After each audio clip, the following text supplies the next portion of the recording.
halikan mo lamang ang kanyang larawan sa loob ng iyong cellphone upang lagi kanyang mamimiss at lagi kanyang maaalala saan man siya naroroon.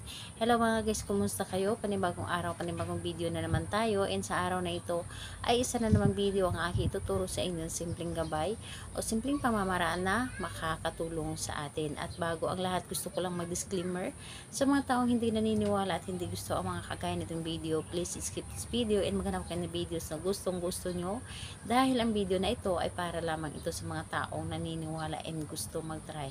Sa lahat po ng mga nagko-comment dito sa aking video, dito sa loob ng aking channel, mag-iingat sa lahat ng mga nagre-reply sa inyo na dinadala kayo sa kanilang WhatsApp, in-emo app upang makaiwas po tayo sa scam.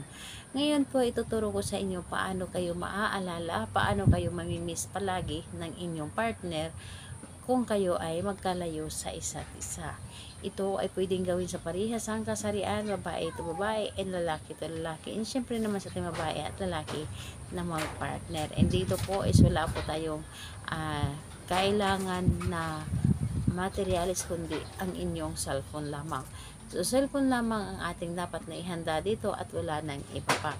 So, kapag handa na inyong cellphone, alam ko naman lagi namang ready yung cellphone ninyo at lagi ninyong hawak-hawak. So, yun po ang dapat nating ihanda, and pagkatapos doon is i-ready din po natin ang ating sarili.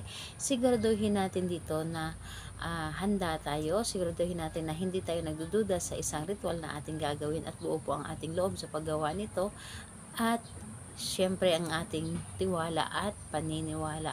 So ngayon po, kapag ready na yung ating sarili and ang ating gagamitin, is pwede mo na itong umpisahan.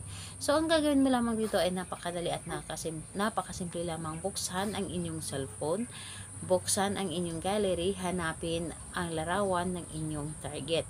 So hanapin niyo ang larawan ng inyong target at titigan nyo lamang ito ng mga ilang segundo. Titigan mo ito ng mga ilang segundo ang kanyang larawan. So, ramdamin ninyo kung gaano mo siya kamahal, gaano siya kaimportante sa buhay ninyo. Kung bagay ipapasa ninyo sa larawan niya ang inyong nararamdaman. And pagkatapos nun, halikan mo lamang ito ng 3 beses. So, halikan mo lamang ito ng 3 beses at sasabihin mo lamang ang iyong nais. Halimbawa na lang ay kausapin niyo siya na parang kinakausap mo siya ng personal. Yung kausap mo siya ng harap-harapan.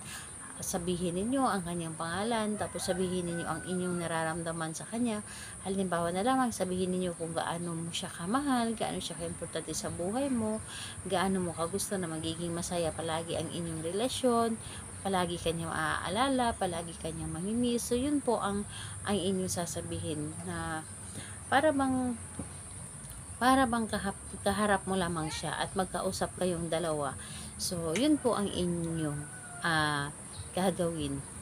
Kailangan na nanggagaling sa inyong puso ang inyong mga sinasabi at mga ginagawa, at syempre higit sa lahat yung tiwala at paniniwala sa inyong ginagawa na ritual dito.